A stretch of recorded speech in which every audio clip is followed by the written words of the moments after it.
What up, homeboys and homegirls? It is Coach Jakes back with another video on chemistry to make your chemistry life a little bit easier. All right, on this video, we're still talking about our gas laws. We're going to talk about the combined gas law. All right, so the combined gas law is a combination of all of the variables of the other laws, but nothing is held constant. In the other ones, if the variable wasn't present, that means it stayed the same. It was held constant, so we didn't need it, which is why it wasn't included in the formula.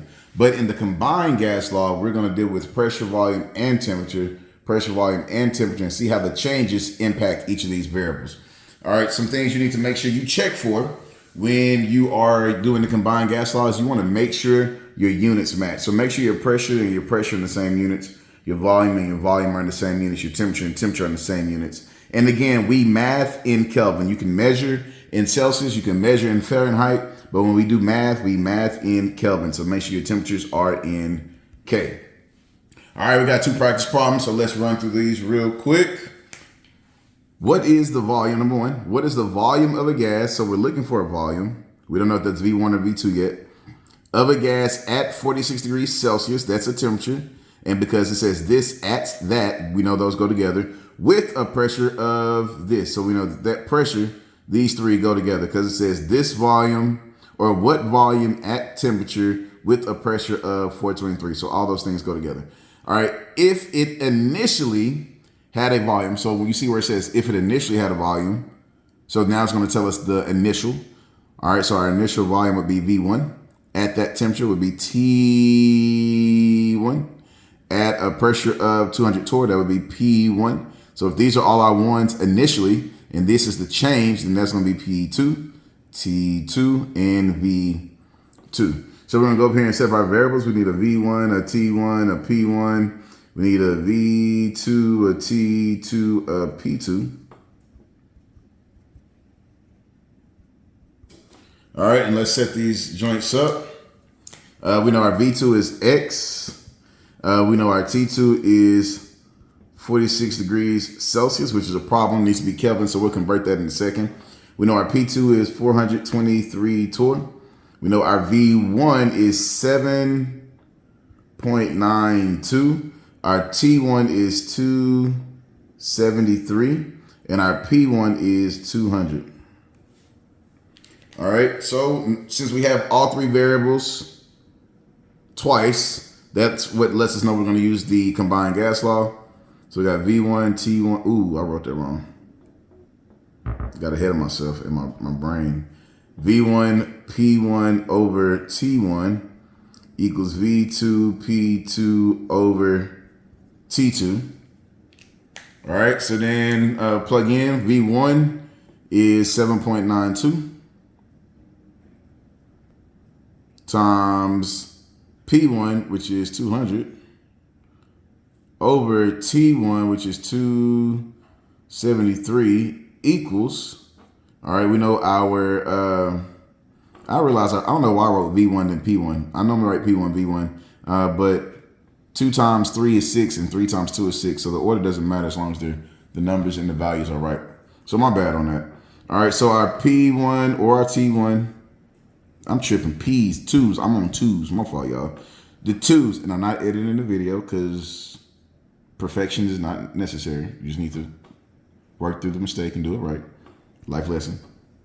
All right, so V2 is our X. We're just going to do it like that. Our P2 is 423. Oh, I'm on one today. 423. All right, and that's going to be over our T2, which we need to convert. So if this is 46 degrees Celsius, we need to convert that to Kelvin. So we're going to add 273.15, and that's going to give us 6 and 3 is 9, 7 and 4 is 11, 319. Okay, check my math on that. All right, so our new temperature is 319. Let's just put all that together so when we look at it later, we don't get mixed up.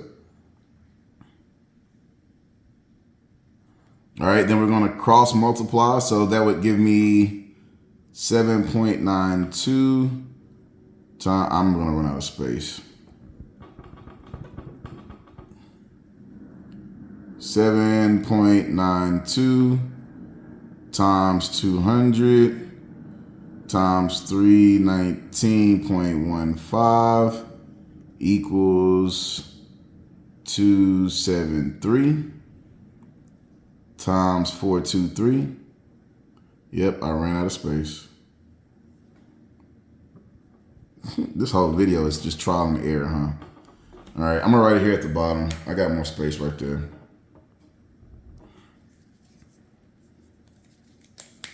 My bad. 7.92, 200, 273 equals. Y'all know what I did right there? I used the T1 instead of the T2 when I cross multiply. What I would do, I'm not gonna even lie to y'all, I would multiply and divide right here and then multiply by the 319, divide by 423. So this whole cross multiplying thing is giving me an issue. But I didn't calculate it that way. So I'm trying to show it how I know y'all like to do it. We're gonna try this again. Here we go. 7.92 times 200 times 319.15 equals 273,423x. So multiply this side, divide by what's over here, and your x should equal 4.3777. And then we go sig fig. So I got 2, 3, 3, 1, 3. So your answer only have 4 sig figs. So that would really be, I'm gonna write it in blue. So you're looking at really 4. And that was volume. Our initial volume was in liters. So this would be 4 liters. So that's the answer. Woo, that was rough. But that's all right. We got it done. All right, man. That's a prime example. Sometimes when you're doing your work and stuff in class or you working, sometimes you ain't gonna get it right the first time. You're gonna make multiple mistakes. But what's most important is that you finish. All right, and we finish that joint. So let's move to the next one. All right, so the gas in the vial has a volume of 10 liters. All right, so there goes a V at 200.1 kPa. That's a P, and 423 K. That's a T. If the gas is placed in a vial, okay, so it's gonna be placed in. So this is going to be ones then because we're going to move the gas. It's placed in a vial with a 22.4 liter volume. So that's going to be our V2. At a temperature of 100 K, that's our T2. What would be the resulting pressure? So that means we're looking for P2. All right, so we got P1, V1, T1, P2, V2, T2. All right, already feeling better about this problem. All right, let's write our variables, the numbers. So for V1, we have 10 liters. The 200.1 kPa is our P1. Our T1 is 423. Our P2 is X. Our V2 is 22.4. Our T2 is 100. Now, the beautiful thing about this is all of our units match liters and liters. This is both K and K, so we don't have to do any sort of converting. We know that we're going to look at the same formula, P1, almost messed up again, P1 V1 over T1 equals P2 V2 over T2. All right, we're going to plug in our numbers. For P1, we have 200.1. For V1, I'm going to run out of space again, 10 over T1. I think it's because these markers, I got to get the thin ones, equals P2 is X, V2 is 22.4 over 100. Yes, didn't run out of space. All right, so then if we cross multiply, then you got, we're going to cross multiply here and here.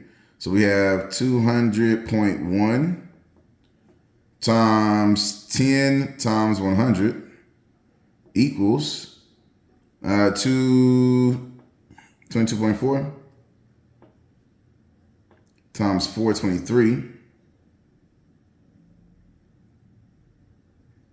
times X. All right, and if you do your math there, X is going to be equal to 21.11828. All right, looking at our sig figs, I promise I don't do this on purpose. I need to do a better job of putting decimals because it all ends up being one sig fig. But it should, I mean, you need to have variation. So that's on me. I'll do better on the next one. All right, so we have 41413. So the answer should only have one sig fig. So that would be the largest place value, 2, but you got to put a 0 to hold it. So it would be 20. And then what units? We found pressure. Our first pressure was in kPa.